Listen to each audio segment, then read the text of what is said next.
tufukamire tuweeyo akadde katono nnyo naffe tubeeko akadde ak'okusirika akatono nga bakabona kuba naffe tulina omusaayi tusanyuke mukama lusaasire tugende mu lusirika nga tutagata tugenda mu lusirika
New Subs Fashions tukutuusaako ebiteeteeyi kw'ossa abaya, engatto, ensawo z'abakyala, jackets, jeans n'ebirala. Tusangibwa ku Wilson Street ku kizimbe ekya Sunset Arcade ground floor shop number 2. njagala bwembanga mbuulira endiga za Katonda mubategeeze nti nga era okuva olubereberye bwe baalabulwanga nti muve mu Babuloni ekibunya abayaayi ababbi abalwanyi abitunda abeerimbika mu manja agatali gaabwe ne balyoka bagenda nga balamuza ebitabakwatako n'ebitali byabwe abalyazaamaanyi. olina bwotayogeddeyo kati nga bebasiza okuduula wano taata mulimu abantu abasirikidde mu kibuga kya Mukama bana bannaffe abatondonera envwa abavuba kanyanja buto nedda kibe ŋŋamba ate sigamba abantu abazikwatamu zino eziyidde bali bono n'envu embisi nogenda otwala ente eyo ku ttale n'ogisibayo ogenda okuddayo bagiwalampye ofuna ate batugenda ku bbuki ogenda ogula ennyama kwegamba tebakwawulira nti eno bagiwalampa oba eno nedda ofa bufiisa vwa ababbi b'obululu taata ababbi obululu ababbi bogisimbwa obululu bawuyitiridde leero wali omuze ogubeesimyeko abantu ba Katonda omuze ogubyesimyeko ogubabaganye emirundi n'emirundi etamiro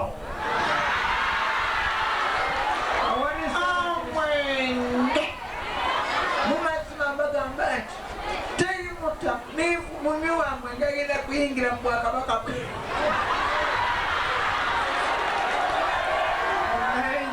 nabekwaya emukyala Virizinyi tugende mu maaso nga tujja kuddamu nga tugamba nti kigudde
tuweeyo akadde katono nnyo naffe tubeeko akadde ak'okusirika akatono nga bakabona kuba naffe tulina omusaayi tusanyukemu mukama lusaasire Gende mu lusirika nga totakata.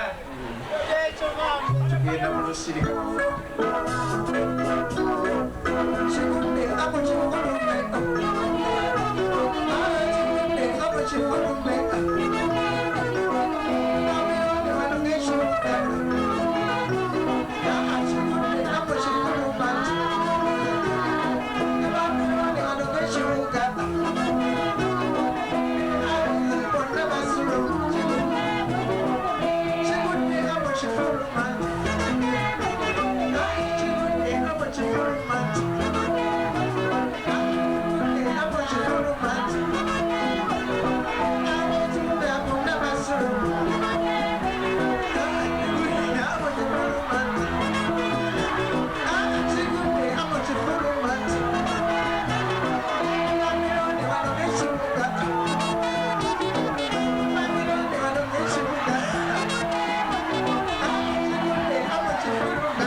olusirika lukomyawo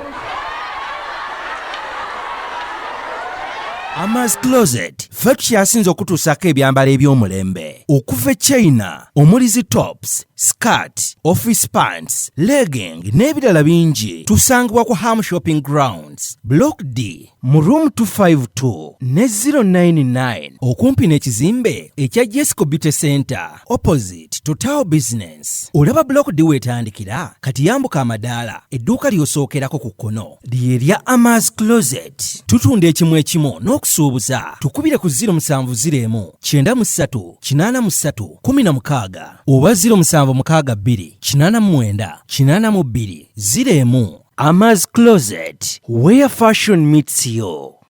New Subs Fashions tukutuusako ebiteeteeyi kw'ossa abaya, engatto, ensawo z'abakyala, jackets, jeans n'ebirala. Tusangibwa ku Wilson Street ku kizimbe ekya Sunset Arcade ground floor shop number 2. Okututuukako va ku Pioneer Mall otambule ngadda ku Arua Park yisa ekizimbe ekya Wilson 1 oyite ku Health Link Pharmacy. Kati awo weekoma yambuka amadaala gakuyingize ku Sunset Arcade awo ng'otutuuseeko. Engoye zaffe tuzijja China, Egypt, Vietnam n'amawanga amalala. Omukyala omwambazi omulungi ayambala naffe.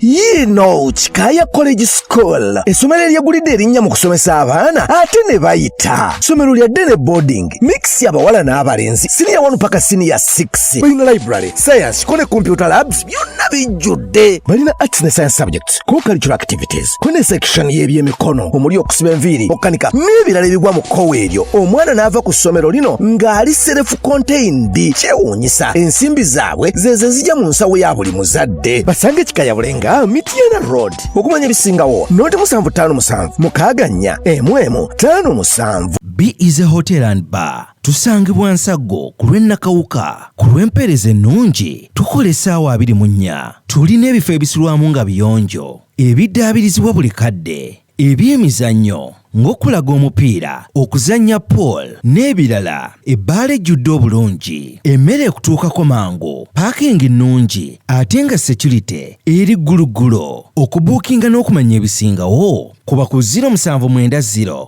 79 12 04 oba 058 98 77 34. You are not easy when you are not at B is a hotel and bar. Come and experience the ultimate in comfort, entertainment and security with B is a hotel and bar. Nsago Nakauka Road.